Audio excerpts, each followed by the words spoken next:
No. Let's do something on cross product. Magnitude of A is this, magnitude of B is this, A dot B is 12, then find the value of A cross B, magnitude of A cross B. Can you tell me if these two are known, can I find theta? Because Yes, sir. A You dot can find B, theta and then use the formula. A A B sin cos theta. theta should be equal to 12. This is given.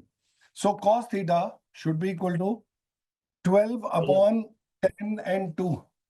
12 upon 10 into 2. This will be what? 3 by 5. 3 by 5. Cos theta is 3 by 5. From cos theta, can you find sin theta? Quick. Yes, 4 upon by 5. Yes, sir. 4 upon 5. Sin theta will be 4 by 5. Very good, very good. I am impressed. I am impressed. Some of you are- B16, sir, B16. B16. Yes. Option B. A cross B magnitude will be equal to magnitude of A, magnitude of B, AB sin theta. I'll put the values.